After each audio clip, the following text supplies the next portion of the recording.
Hello, my name is Randy Tolson. I am the creator of QR Clothing Brand, and you might be familiar with it. It is called Quit Rich, or you may have never heard it before. And what I'd like to do with this video is just give you a little bit of a rundown of what I'm trying to do with QR Clothing Brand and how we're trying to end poverty.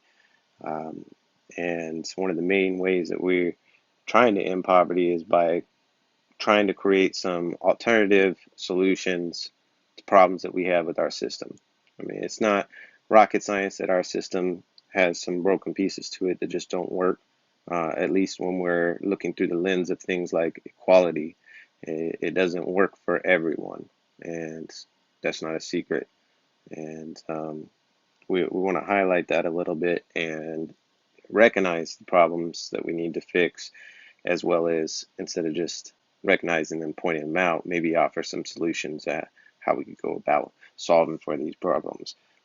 There will probably be a pause at some point during this because I am doing an Instagram live at the same time, trying to uh, just record myself creating this narration video live, as well as there might be a pause because I don't really know how much data a screen recording is going to take, and it may force me to take breaks on that.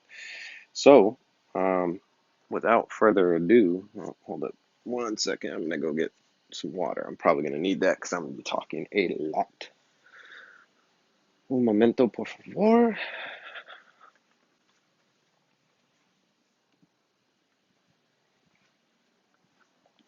Started on the corner.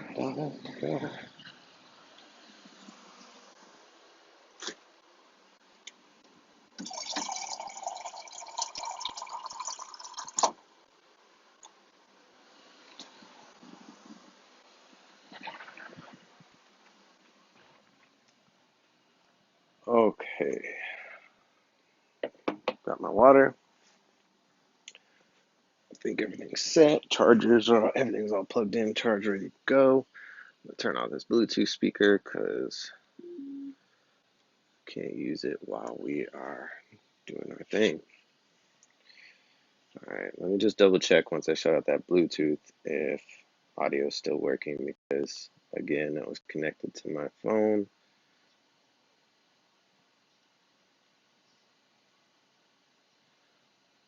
Okay, looks like it's still working. We're good. We're good. We're good. We're good. We're good. All right, y'all. Okay, so what you're looking at right here on screen is QR Clothing Brands Seasons. So let me explain a little bit about the idea of QR Clothing Brand, kind of how it operates. So the clothing brand itself is just clothes. The idea behind it is when you see two different brands on a store shelf, and you look at one brand, you know that that is ran in a manner to where there's only a few people really getting money from the support of that brand. Okay, so let's just take a traditional capitalist model. There's a CEO that created the brand or the designer, and they make lion's share, way past the lion's share. To give you an idea, just a breakdown here, let me show you this.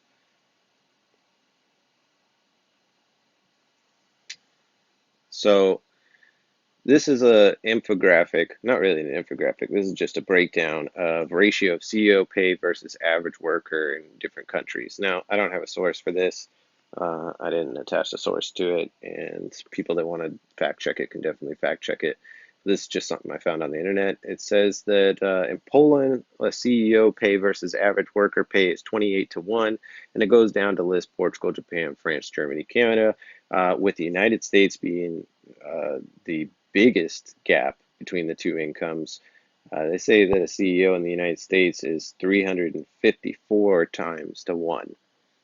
So if you could think about if you are still receiving a paycheck right now and you're about ready to get one of these COVID-19 stimulus checks of $1,200 per adult in your household, and you're thinking, wow, this extra supplemental income is going to be nice to help me catch up on my bills or debt or whatever the case may be. Think about 354 times what your normal income would be, and that's what they do on a regular basis, not in a crisis situation. That's just what their type of excess that they collect.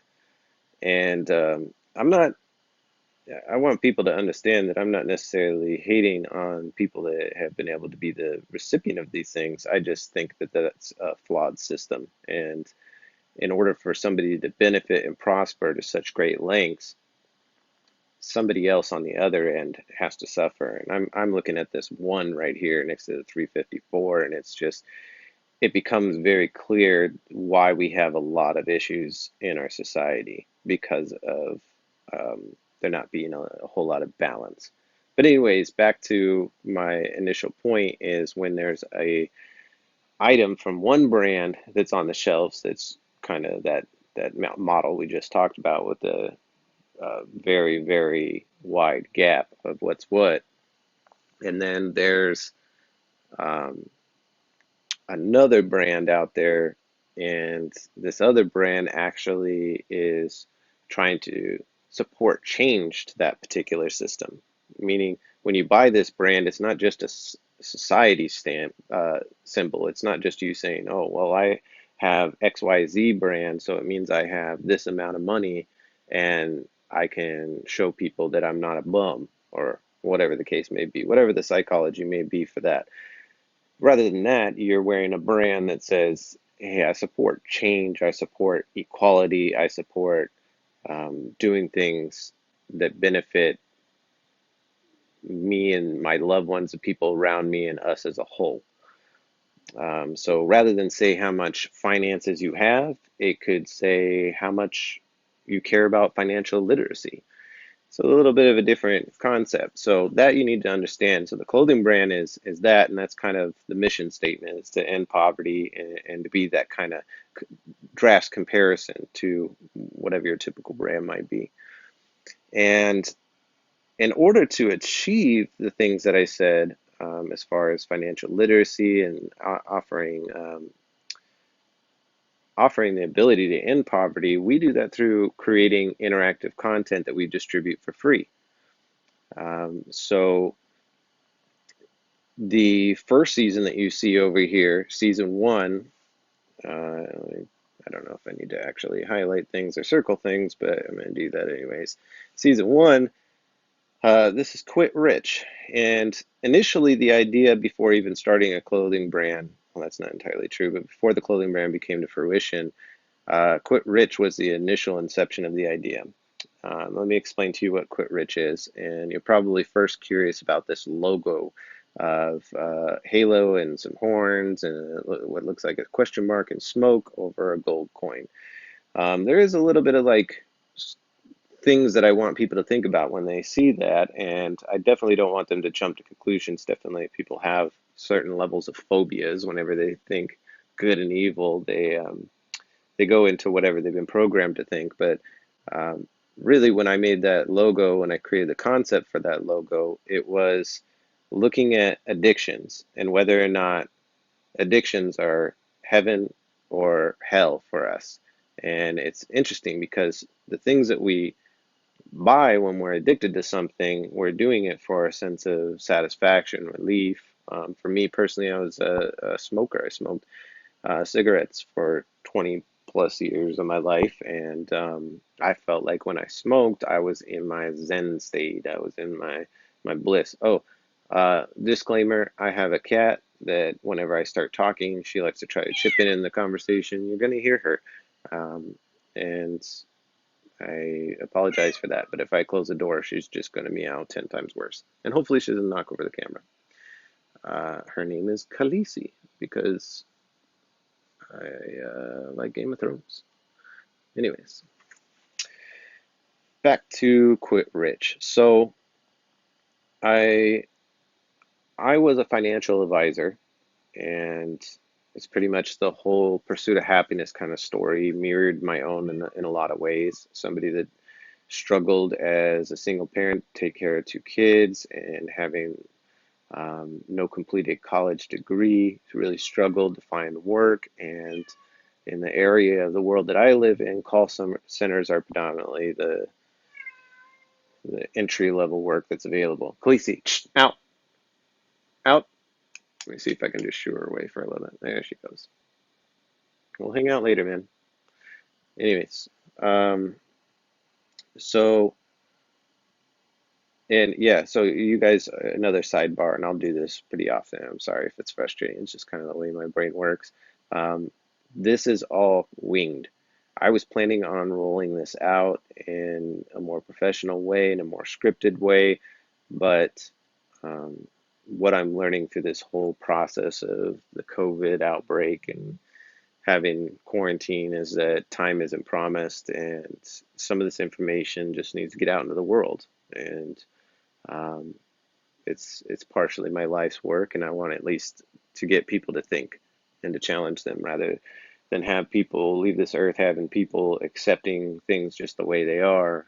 Um, Instead, have the bravery to try and think outside the box and change things. Again, back to Quit Rich, the logo is to get people to think of whether or not addictions are heaven or hell, because really, if we get into our addictions, we may be thinking, oh, we're in heaven, this is bliss, et cetera, et cetera, et cetera. We're only happy when we're feeding our addiction. And when we look at it through certain lenses and certain realistic lights, it actually ends up being our hell. And if you ask anybody that's really struggled with substance addictions, they'll tell you that the end game of that is definitely hell. It tears apart your life, tears apart your personality, and whatever stability you have in your life is constantly at jeopardy. And it's a slow burn a lot of times. It's something that happens subtly rather than all at once, which makes it even harder to get a grasp on, I think, for a lot of people. So that's what that logo means. How was the concept created for Quit Rich? Well, I've wanted to, my initial goal when I started smoking cigarettes is that I was like many people thinking that I could just put it down anytime I wanted and that I had the mental wherewithal to be in absolute control of my actions when it comes to smoking. And I thought, I'm going to enjoy it because I enjoy it and I'm going to smoke until this particular age and then I'm going to be done. And um, yeah, I'm like everybody else. I'm just susceptible to the chemical altering. Now, I didn't come into that with the awareness that nicotine actually changes the chemistry of your brain, and things such as the paper used in cigarettes are engineered in such a way to actually make you addicted to them even more so. Um, I was I was not even I made that commitment to myself, not even knowing what kind of battle I was getting into and what the artillery looked like on the other side. So obviously, 25 came and went, and I'm still struggling with addiction. And I think ever since then, I felt very defeated by it. And I would try time and time again to put down cigarettes, and I would um, I would end up failing. I would get this one particular challenge at week 2 or 3 where it was just something bad happened. And I usually deal with my stress with smoking, right? That's how most smokers are. Something bad would happen and I would just be like, oh, fuck it. Like, I'm going to lose my mind if I don't smoke a cigarette. It's not worth it. Or I recognize that I start becoming this more agitated person and it conflicts so much with who I was when my levels were what I had grown accustomed to. And that would bug me to the point where I'm like, okay, I'm being somebody I don't want to be. I need to just get cigarettes and bring myself back to whatever that normal was. And I went back and forth with that for a while until one year I came to the conclusion that there was that test. I kept hitting that over and over and over and giving up and failing the test, and I never saw what it was like on the other side. So I said to myself, if you're going to keep going at this rate, you're going to smoke the rest of your life. And you have an opportunity to see what at least 1 year looks like without that those chemicals in your brain and in your body. You have the opportunity to see whether or not you could actually conquer this thing, and if you'd have the strength to do so. And it was crazy to think about. because was finally accepting that this was bigger than me and that it was beating me. And I'd always have this like little voice in my head saying, "Oh, if you really, really needed to, you could put it down." But more and more time would pass and slip. And so I made that commitment. I finally said, okay, I'm going to do it. And in the meantime, in between age 25 and that year when that happened, I had tried several times and collected little psychological things that helped me. I had learned and discovered that in order to beat my addiction, I had to outsmart myself. So I quit smoking successfully. And um, right before I started to try and quit smoking, I was leaving my job as a financial advisor. I was getting to the point where I really wanted to give the wisdom away of financial education once I actually got licensed for it and was able to be able to do it officially. Going through the process of learning the actual test, the law exam you have to pass to get it, I learned a lot of stuff about it and realized this is why our system has such a large portion of inequality, and that this information isn't available to the general public. It's not taught to us the way algebra is taught to us. It's not taught to us the way we're taught to be worker bees and just proponents of the system to turn the gears and cogs for those that profit on top of the system. So I started, really feeling this heavy weight of this information needs to be distributed. And then I realized, well, how do I get people to care about finance? People talk about this left and right, but how do you get people to go, all right, I really need to take a closer look at this? And I thought, oh man, what about smoking? How much does this really cost me? So I'm going to show you guys. Um, this is the Quit Rich website. If you click on season one, you go to compound interest calculator. First thing you need to know about finance is that compound interest is the heart of it. And there's a lot of other things to learn, but this is the core that you absolutely need to learn because this is the power of money. And if I had to give you an example of how compound interest works, I would say that each dollar that you get is like a fisherman. And if you just spend your dollars, your fishermen never get to fish. But if you take those dollars, since they're like fishermen and you let them go fish, they'll bring in more dollars. And then those dollars that they bring in eventually will become fishermen as well, and they can fish more dollars. So money can grow um, at rapid rates. There's a saying, money doesn't grow on trees. Well, that might be correct, but money still can grow. It grows through compound interest. So anyways, let's launch this compound interest calculator. And I am going to put the duration for this. I'm going to say that we're 18 years old because that was the legal smoking age for me. I know in some states it may still be that, and in other states it may be higher. We're going to say with savings, we're going to start with zero savings. So we're not even putting a deposit in. We're just going to put it at zero, right? And how much will you put into your retirement plans each month? So I'm going to say $245. Now, I can't remember the exact math, and all the devices that I have running right now are busy, so I can't pop out my digital calculator, and I do not have a physical calculator with me right at where I'm at, and I don't really want to make you all wait for that. So $245, I believe, is roughly eight something per pack of cigarettes if you smoke a pack per day. And if we put it for 49 years, now I'm going to tell you why I'm using 49 years. From the age of 18 to the age of 49, that's how long it takes for you to retire at 67 years old with full Social Security income benefits. Now that age may change at some point in time, but at the time of me making this calculator, it was 67 years. And that's a whole nother discussion. You may want to look into how Social Security benefits work. You cannot get the full monthly amount that they pay out if you tap into it early. There's a time period that you have to wait to get the absolute maximum. So let's just say 49 years. And I'm going to use 8% compound interest rate.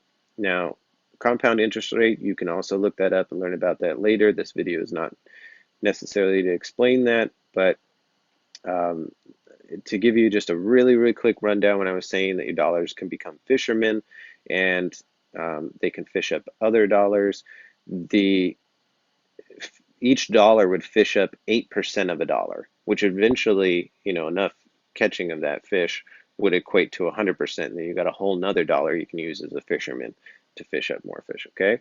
So anyways, let's say 8%. And the reason why I'm choosing this, S&P 500 over the past 30-year average has been about 12%. So I'm trying to be modest here. Now, we have an interesting economic situation right now. So it puts a whole nother question on 30-year averages and how those can never be 100% guarantee of something. And that's why I recommend things like very, very heavily um, balanced things like mutual funds, where there's allocations that are diversified across many different sectors. But anyways, let's hit calculate.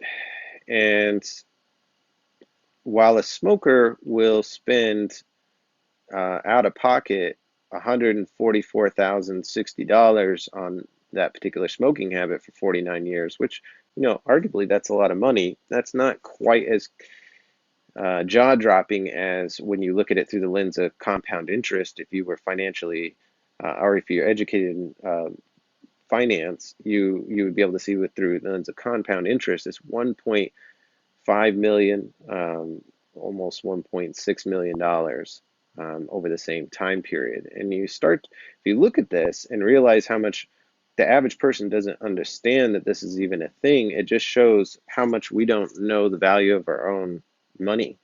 And so we're quick to spend it. And we'll absolutely spend it more recklessly if we don't understand that there's potential for other things. We'll just accept a mediocre life because we don't really understand what could be on the other end if we save. And whether or not the lack of financial education is intentional or not, I'll let you guys debate that. We're not going to get into that today, but to me, it's kind of a little bit obvious. Uh, so again, looking at this chart, you can see how compound interest works. I want to point out something on this particular graph right here. On a compound interest graph, you're going to see in the beginning years that what you put into the account is a lot less, or I'm sorry, is a lot more than what the interest is doing. And the name compound interest means you're taking let's say you have 8% interest, you put $100 in for a year, you're going to get $108 back. Simple interest means you're just going to invest that $100 back and get another $8, and you're going to slowly accumulate $8 at a time, right?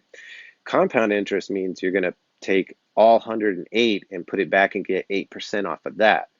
And whatever that turns into, you're going to take an additional 8% on top of that, and you're going to take the whole thing and reinvest and get 8% on that. And eventually, when it um,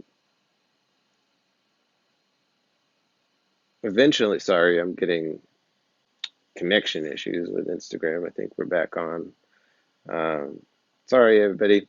Had to switch from Wi-Fi over to this because I'm farther from my modem, and I really think to be closer to it. So hopefully cellular data works, but if not, I have a recording that I'm doing for the narrated video. Anyways, later years, you can see that interest, um, because it's compounding like that, becomes so massive. So in later years, you eventually get things that are double what you're putting in. Your contribution amount, that 200 whatever per month you're putting in, whatever you put in for the year, you're getting that back.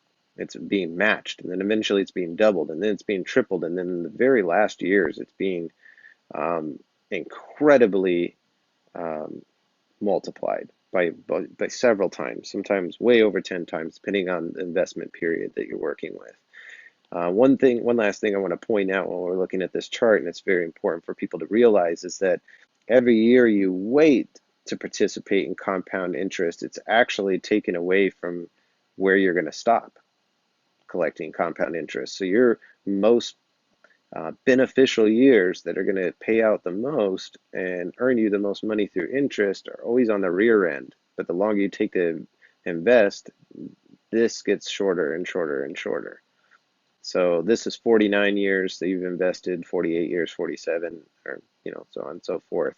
You get down to only, let's say you invested, oh, I've done 35 years, that should be great. Well, if you wait just 5 more years, how much additional? You'll add like a third onto that. And then the later years, you'll be adding a quarter onto that if you keep investing for 5 years beyond what you thought.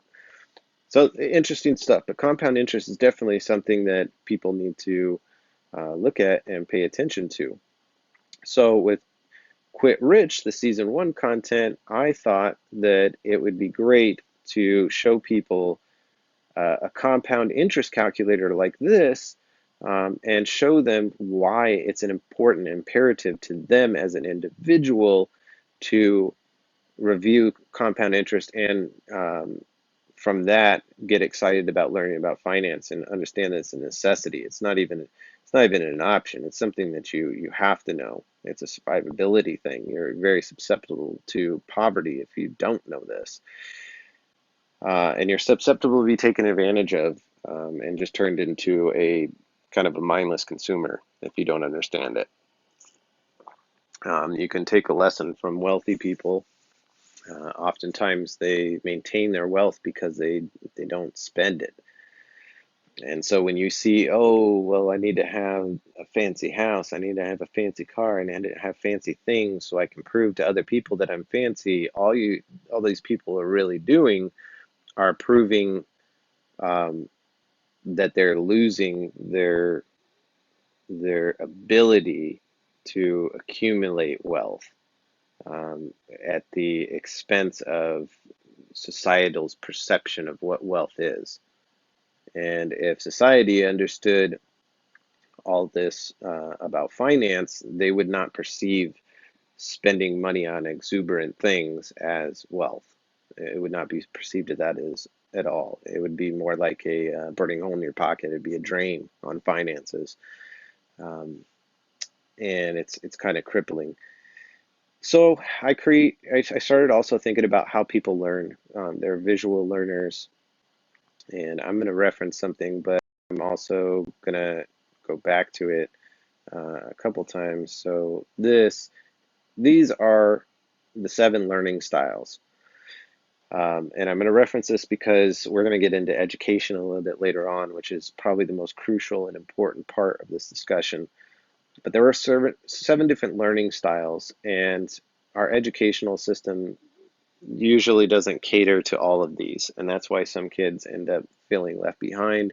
They may end up feeling like they aren't smart enough, and that causes a psychological train of events to happen that really impairs somebody's ability to accumulate knowledge and even the interest to accumulate knowledge.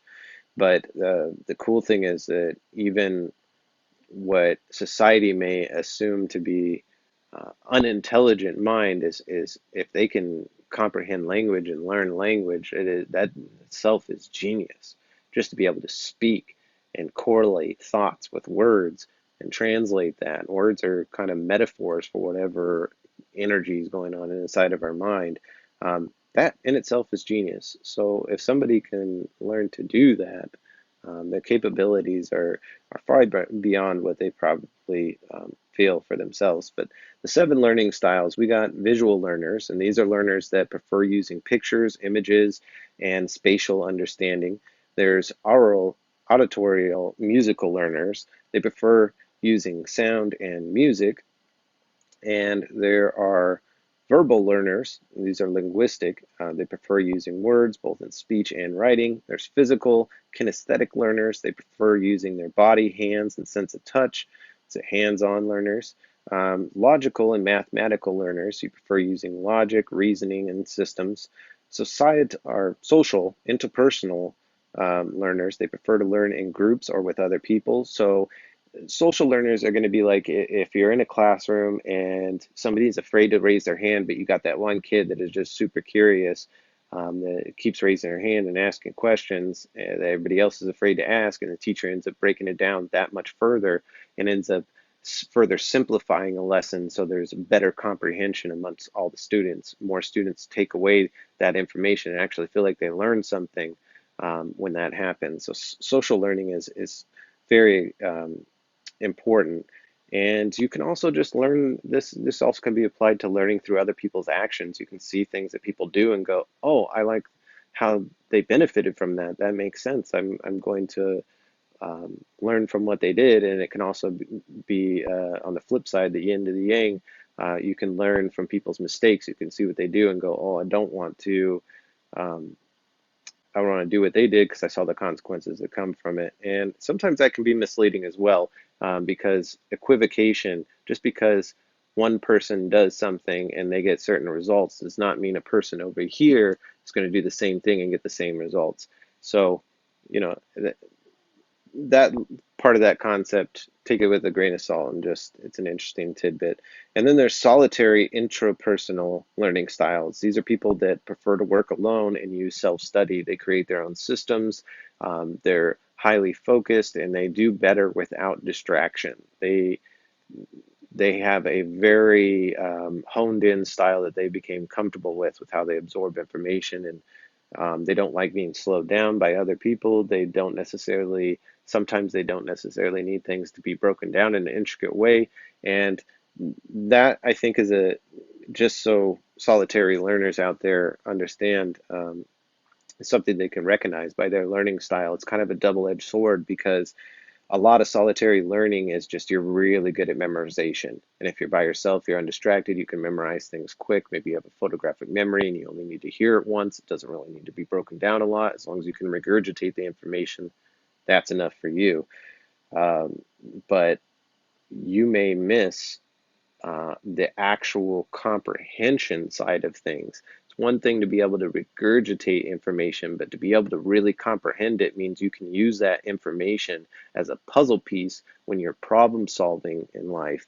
When you're looking at issues and you want to take your knowledge and apply it, you may have more of a struggle doing that than people that have things conceptually broken down and maybe uh, and some of these other different learning styles. So if you are an interpersonal learner, I do highly encourage that you um, try to tap into at least a couple of these other learning styles as well, so you can get the best level of comprehension as well as retention of the knowledge.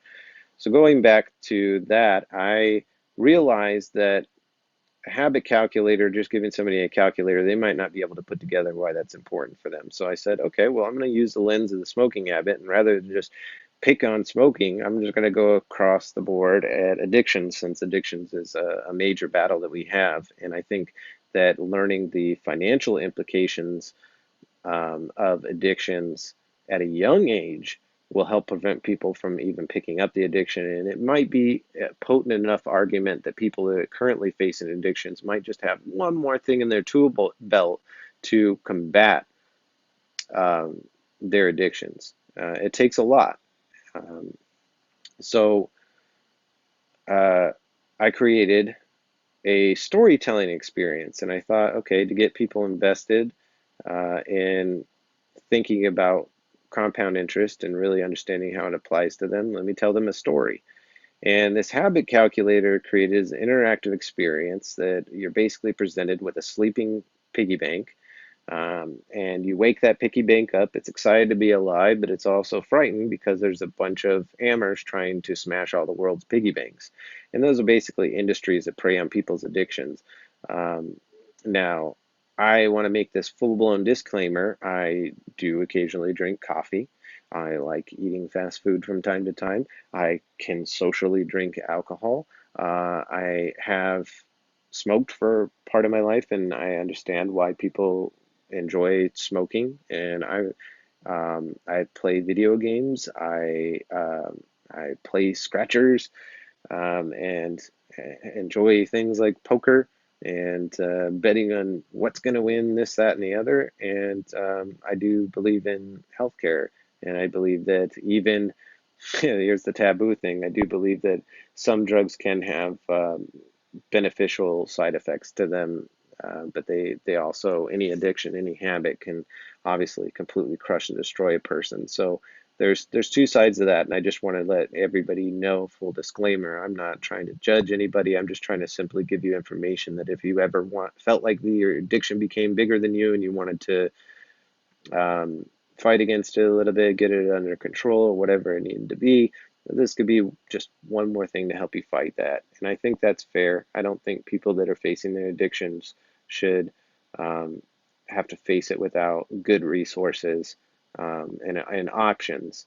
It should not be where people are just, certain selection of the population is just forced to face addictions and face it without any kind of way out, any light at the end of the tunnel. So, that being said, again, the piggy bank wants to introduce you to these hammers. The hammers, I just thought, well, how can I create some villains? The villains were eventually, or initially, going to represent parasites for those industries kind of being parasitic, but we ended up coming up with a little bit simpler of names, and they are names that kind of resemble those industries. So I'm going to read from this particular cover that we're looking at right now, the hammers. From left to right, we got Ash, who represents the smoking industry. We have Miss Adrena Seasons. You might not be able to tell it from this particular picture, but she represents the video game industry. And then we have Caffey, who represents caffeine industry. And we have uh, Grubbs, Chef Grubbs, who represents, fast food industry, maybe the restaurant industry a little bit, fine dining industry, that kind of thing. And while everything's good within, everything can be good within its rationality, too much of a good thing can always be a bad thing. So I want you guys to keep that in mind. I'm not against food. I freaking love food. Then we have Chugs, who represents alcohol. Then we have Dr. Pillsworth, who kind of resembles big pharma industry. And I want to clarify, this does not represent um, medical workers or doctors so much as it represents the pharmaceutical industry. And then lastly, we have on this particular picture, we have Lucky, who represents gambling. And anything that you gamble with has that little disclaimer. If you need help, there's a hotline, et cetera, et cetera. And there's a responsible way to do things, and it's to the people that really need help and that are really just they have a problem with that. I think this is just going to be one extra, tool belt, or tool in their tool belt, resource that they can use to help them get healthy again. So you're introduced to each one of these villains, a little bit of a story, and again, I wrote that story on a whim. It was kind of freestyled as well. I've been trying to put it together, this grand project, so certain things, I'm not a writer. I've basically had to tap into skill sets that I don't really have honed, and I've never really had like a big interest to be this skill set or that, but it's been necessary to put this together. You do what you can when you have limited funds. So I created a little bit of a dramatic story to try and shock the listener into or the user, whoever is participating in the habit calculator, shock them into, oh my God, this industry, you know, could be a little bit sinister. And then they're asked to provide, if they participate in that particular addiction or habit, and if they do, they put at what frequency, and it automatically gives a calculation, a compound interest calculation, using the 8% as just an example, and tells them from whatever age they say that they are to the time that they're 67, this is how much that particular hammer or industry is trying to take from them. And there's a breakdown at the end of it.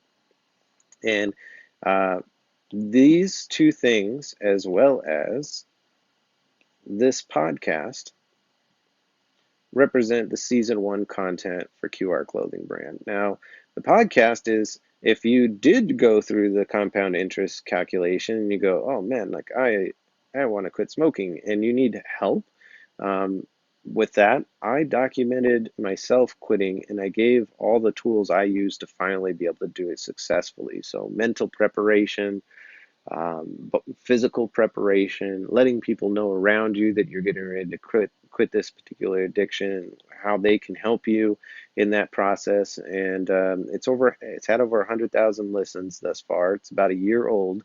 It's been listened to in over 102 countries. It's available on over 12 platforms, and you can listen to it on any of these platforms right here. They're available to you, and you can access this right now from the Quit Rich website. Or you can just put Quit Smoking with Me in your favorite podcast app, or in like Spotify, for example, or Apple Podcasts, and it should pop up. And there are prep episodes that uh, prepare you for your quit date. There's advice on how to pick a good quit date so it's not necessarily around any social events. Um, Social distancing right now, this would be a great time to quit smoking, believe it or not, even though it's one of the most stressful times in the world and in our history of people living right now, or it should be rather. Um, but anyways, that all together is packaged as season one, and this can grow. Quit Rich can definitely grow and further encompass helping people with addictions, but I definitely wanted to use addictions as a catalyst to why people should pay attention to finance. Because when you look at it and go, oh wow, my addictions are going to take the potential to have $3, $4, $5 million by the time I retire. I thought the only way to become a millionaire is if I won a lawsuit, or if I got lucky and won the lottery, or if I became famous, or if I invented something. And what people don't realize, and here's the real kicker, is that through finance, your average person can absolutely be a millionaire without having to really sacrifice all that much. You could still have tons of things that you consume and purchase in life and cut out one of the things you consume and purchase, and that could be your $1 million ticket, which is, why that whole thing was created. So, what do you do once you create an interest in finance? Well, I believe that financial information should be um, available to the public and should be free.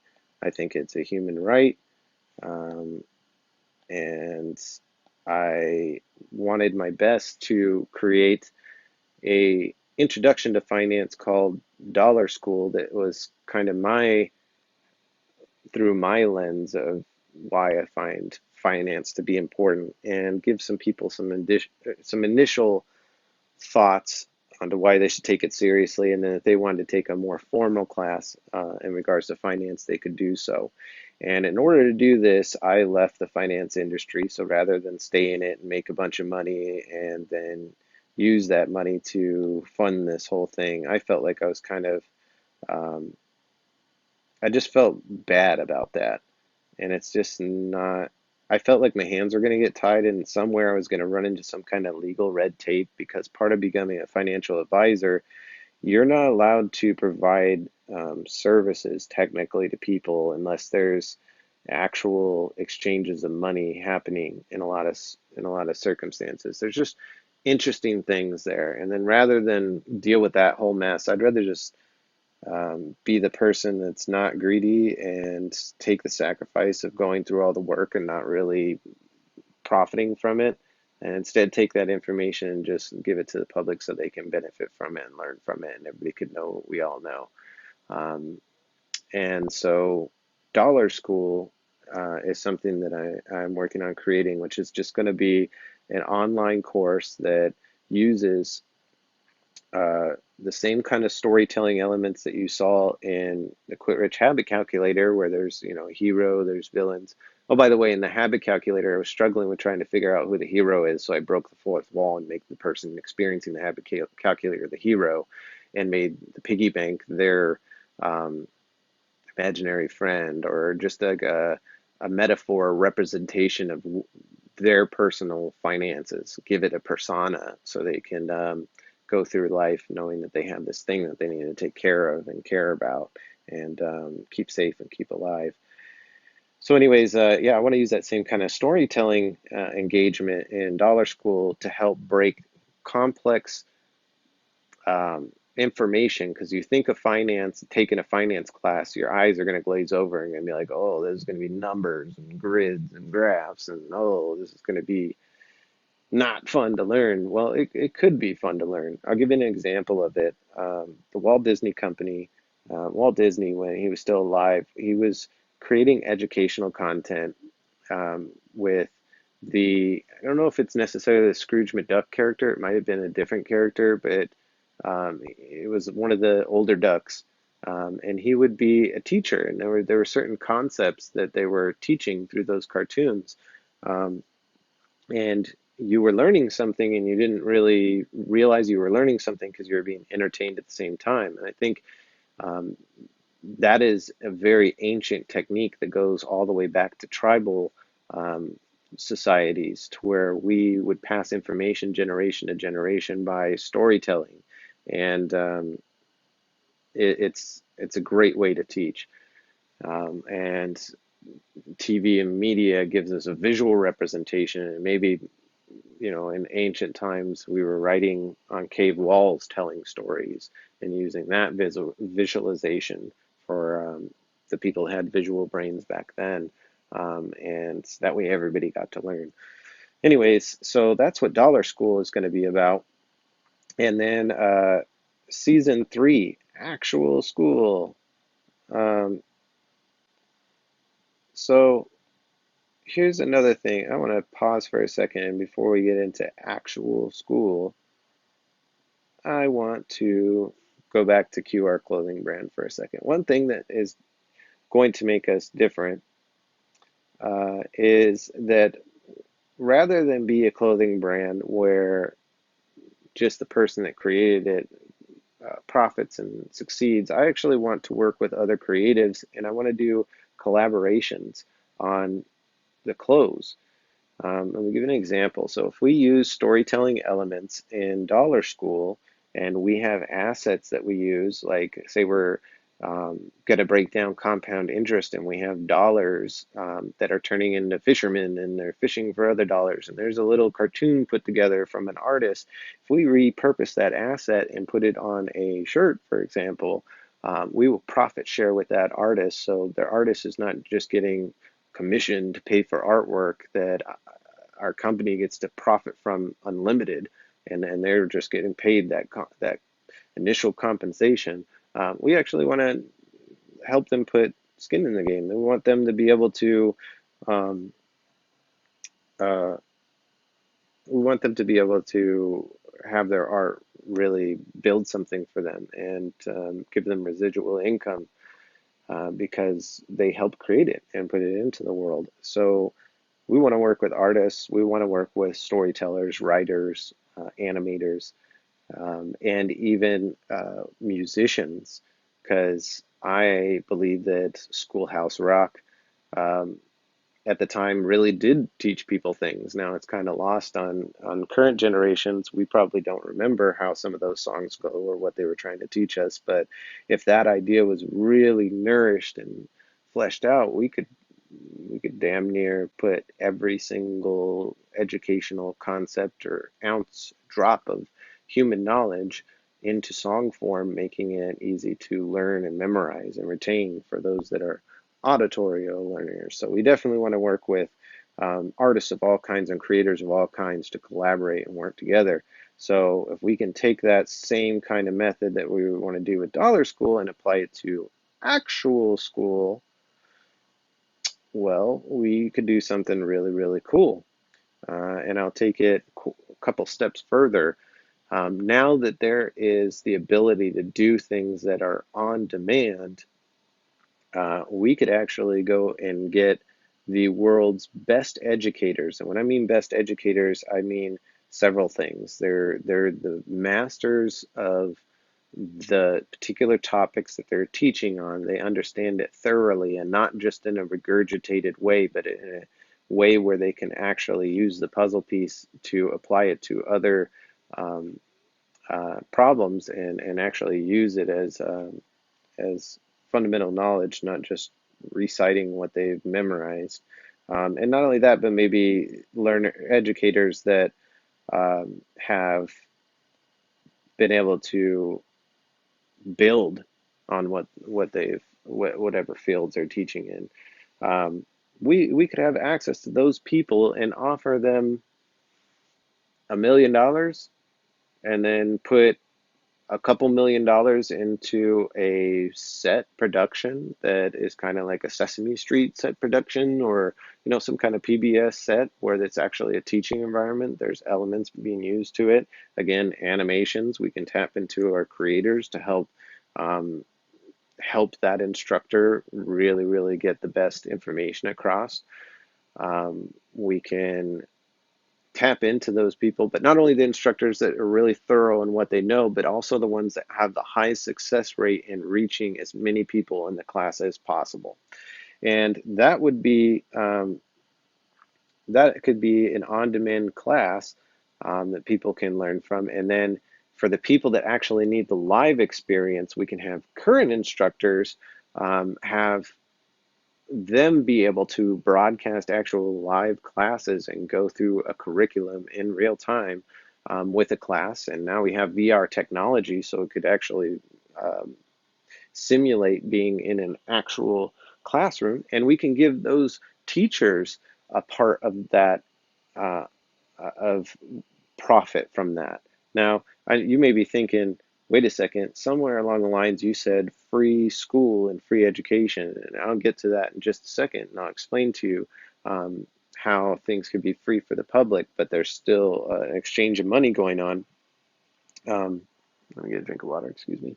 And sorry for all the ums. I have a speech impediment, and I'm definitely not a trained public speaker, but I try my best. I'm just somebody that is extremely creative and likes to think outside the box, and um, doesn't like restrictions and rules keeping from my train of thought. I don't like accepting things for the way they are. I believe that we can always have a different kind of world.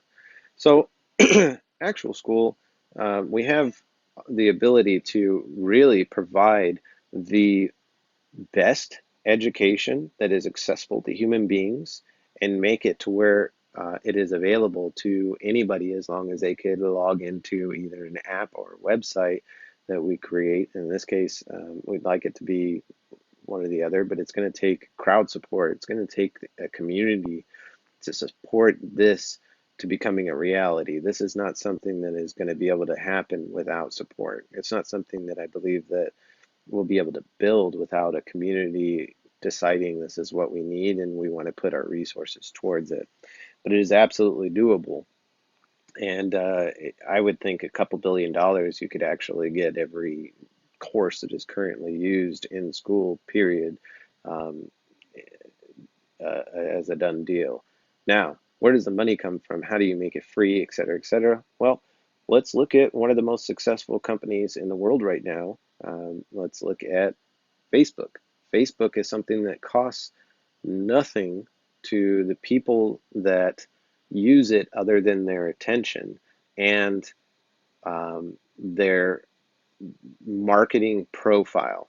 Now that's been manipulated, and we've seen with leaks and stuff that that's corrupt people have gotten that information and done things with it. But let's just stick to um, the positive side of things. There's this huge platform that billions of people have been able to access without paying anything, and they've been able to get a lot in return from that. If you take a platform similar to that operates like that and uses advertisement, but does it maybe in a little less of an invasive way, or just has complete transparency. So when you go there, you absolutely for certain understand what it is you are trading for this free content.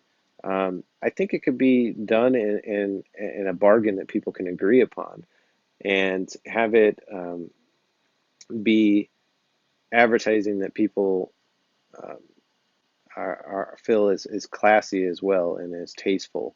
One of the reasons I feel like Facebook was able to dominate MySpace and make MySpace essentially go extinct is because MySpace didn't have taste in the ads that it served people. It was always serving ads like guess your death date and blah blah blah and all these like weird things that felt like spam. It didn't feel like actual things that I would like to use in my life, and Facebook was smart enough to solve for that. So Mark Zuckerberg, if you're listening to this and you would like to help out with creating a nonprofit organization that provides an actual school experience, but not have you own it, we would like you to donate some of your resources or contribute some of your resources to making it happen. And you have also a VR platform with Oculus, and I'm not saying I would never agree to exclusively put the content on one particular set, but um, it would be great for you to um, want to take some initiative to help a community that you helped get everybody together so we can speak together as a community and solve some of these issues. It'd be great to see you support another company being built. And for the people out there, I would like each of these things to represent different entities, different corporations, and um, oh, my live video ended, so I gotta create I don't know what's up with me. A new live.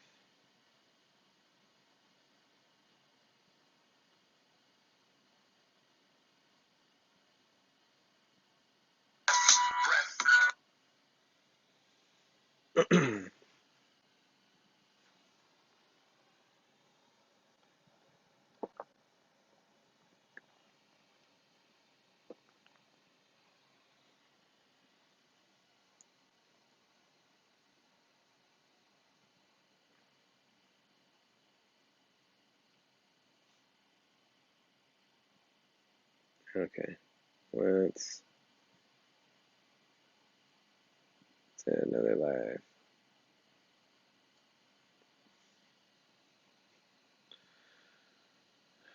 All right. Sorry about that. I had to restart the live video because um, I think they only let you go for about an hour before it shuts down. So I think that we can make that an actual reality, and I would love to partner with people. I'd love to find somebody that has the most respectable nonprofit organization out there that has a lot of transparency, very honest about how they do their business, because a nonprofit is still a business anyway you slice it. And I would like to work with them on creating this um, free educational platform to try and distribute education as a human right to the globe. And no matter what part of the world or what kind of economic system status you were born into, you'd have the ability and opportunity to um, make something of yourself. And there's I have a problem with human knowledge being monetized and being only accessible to few, and it also giving somebody crippling their finances. If we go back to the habit calculator and just think about 250 some odd dollars a month being that could go into building an investment account up using compound interest, could be accumulating wealth for that family. Instead, that $256 is getting paid to a student loan, and the student loan is for education that is overpriced. It doesn't. The same things being taught over and over and over in schools, and um, it's not accessible. That education's not accessible in regards to the 7 different learning styles that people have, and it's not accessible to people based on what their financial system is.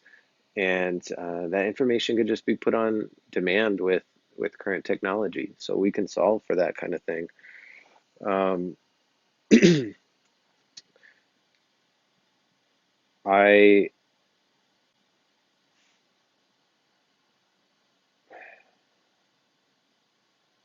I think that the other part of that is student loans are what's rubs me the wrong way is that wealthy people that invest in companies that sell their labor, so they sell stocks or they're something you can invest in rather than give profits to the people that actually work in the company.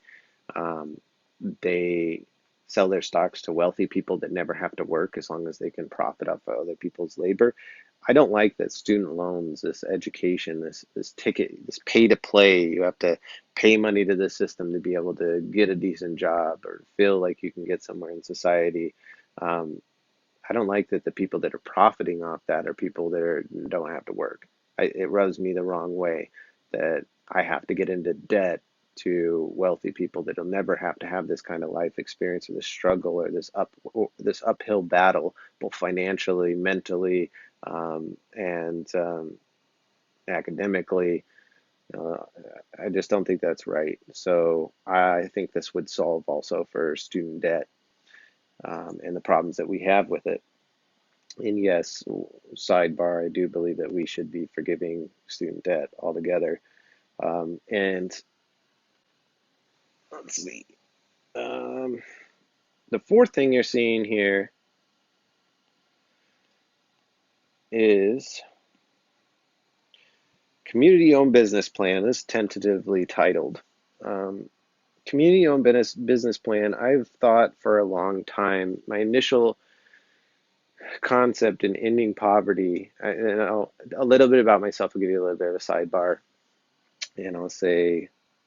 Um, that we'll go back to this. Go back to this. Something you need to know about me is that I was inspired by people like Michael Jackson and Prince, Tupac Shakur, Martin Luther King, and King Crooked, Crooked Eye, um, Jay-Z, pretty much anybody that has talked about poverty and the conditions involving poverty, I've learned from, and they've planted seeds in me, even in some cases a young age of wanting to solve for poverty, recognizing it as a real problem in life, and that we need to do something about it rather than just accept it for the way it is.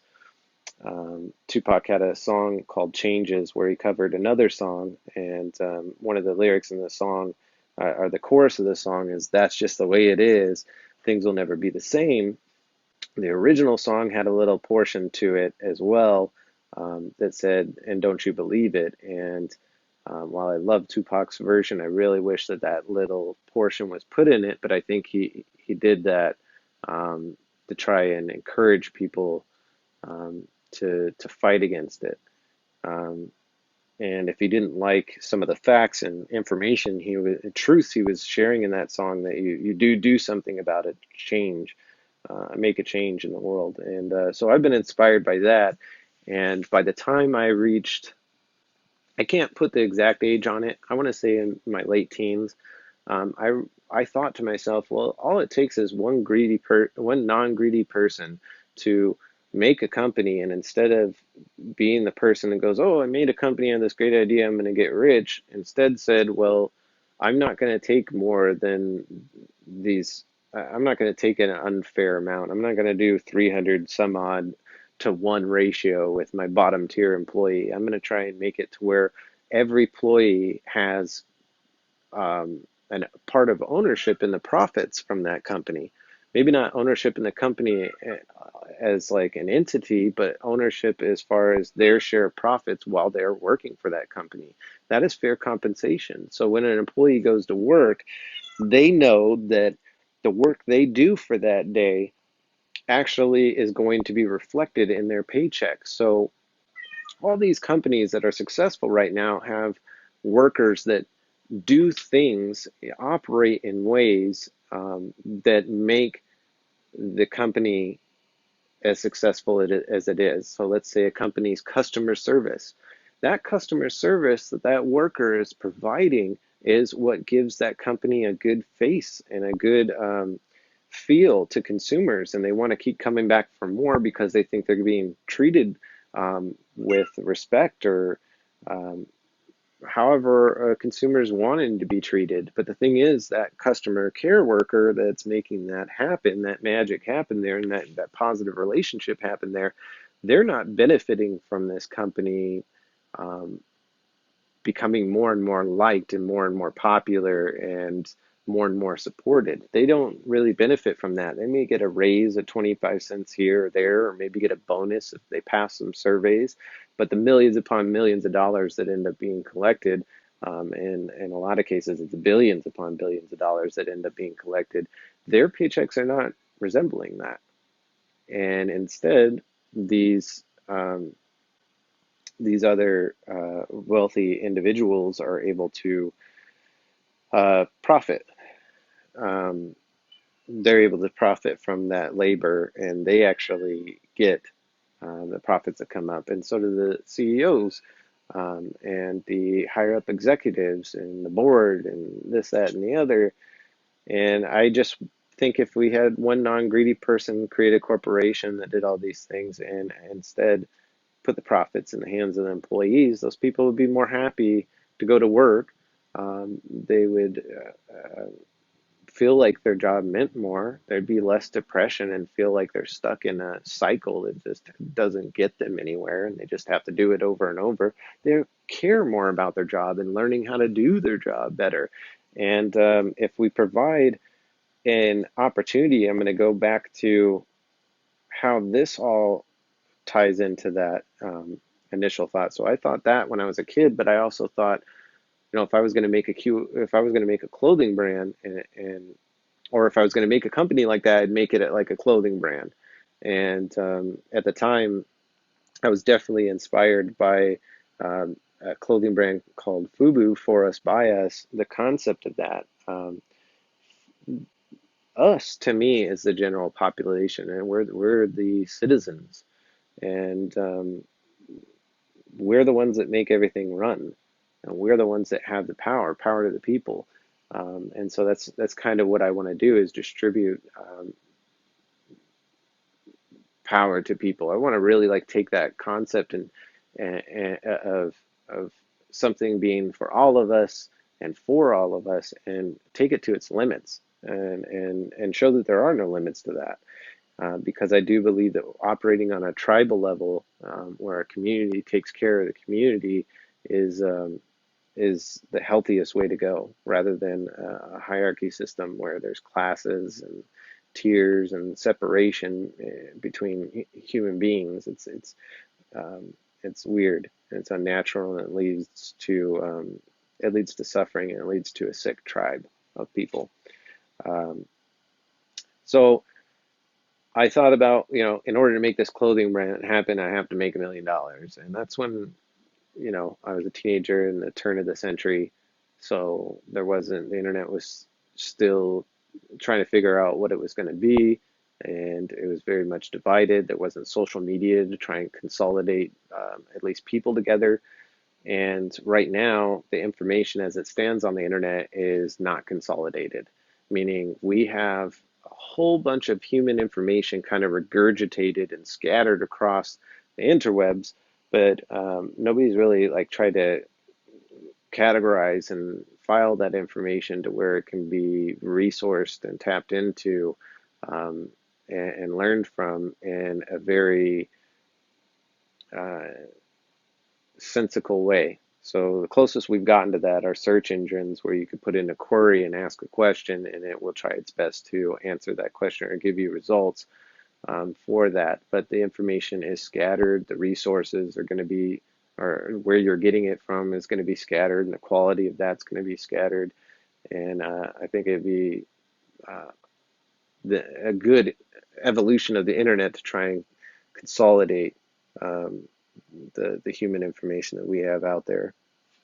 But anyways, I thought I had to be a millionaire, and now it turns out that we don't really need that anymore. It's not necessary information. As long as we share it, we can make it a thing. We've showed through crowdsourcing that if people want to pool all their resources together, they can build something together and make something happen without it having to rely on people that have money to invest in it. And really, what they're doing by investing is taking their ownership over it. And they're saying, well, we have money, we make what gets created. And instead, we realize, oh, we can create things amongst ourselves. We don't necessarily need permission to create things. And so, if you ever wonder why uh, I may come off to some people as arrogant or cocky, it's just because I don't feel like I need a permission to be creative. And in that way, I'm kind of similar to Kanye West. The big difference from me and Kanye West is I feel like I'm just like everybody else. I don't feel like there's a difference between me and him, or anybody else, rather than a choice of who I'm choosing to be. The potential isn't like some supernatural thing that came to me. I'm just a human being. And I'm just somebody that decided to use the law of attraction. And I actually subconsciously decided this, but I cared so much about poverty and it hurt my heart as a young kid so much that I chose to become hyper fixated on it and collect. While I was focused on it, I collected things that I experienced, knowledge that I acquired from, I couldn't even tell you, I couldn't trace all the different resources and where my wisdom came from. I can just tell you that this information didn't come from just me as a pool of things that I put together. And because I was focused on poverty, if it had to do with something that could possibly be a puzzle to solve it, a puzzle piece to solving poverty, I collected it. And as I grew with all these pieces, I started figuring out how to put them together and solve for this equation. So yeah, I don't need to be a millionaire to make a clothing brand now. And so, anyways, going back to community-owned business plan, I believe that that concept of having a community-owned business where the employees share in profit sharing is essential. And that if, again, back to the two items on a shelf, which one are you going to support with your money, with your buying power, with your dollars are your voting power, really? Which ones you're going to support with your vote? Are you going to support one over here that has a business that a bunch of wealthy people are the ones that profit off of it, and the majority of people that operate in that particular item, making that item a thing, don't profit from it? Or are you going to go over here and support this item where people like you that work every day and put their best foot forward, and people that actually work to make this a thing, they're getting money to put back into their family. They're like you and me. They're the majority here that um, turns turns all the gears and makes day-to-day life happen. Which one are you going to support? And while there may be some people that are like, I'm absolutely going to support this designer shit over here that costs more money and is going to show people how fancy I am and blah, blah, blah. And I don't care if it gives a couple of extra hours of vacation on a CEO, for a CEO, or if it's going to help them buy their third Porsche for the week. But I think majority of us, since we do make up majority of the population, we're going to go over here and support something that supports people like us. Um, so shout out to Fubu. I'm glad that that concept was put into the universe, and I'm glad that um, people that dream like that, and these artists that I mentioned before, because they dream, they're able to inspire other people to create and build and just show us what can happen, what can expand our imaginations. We're not just limited to think that things have to be this way and they're always going to be this way. They don't have to. Um, so I was thinking that with the actual school, in most degrees, there's all these different classes you have to take, but maybe only these two apply to your job.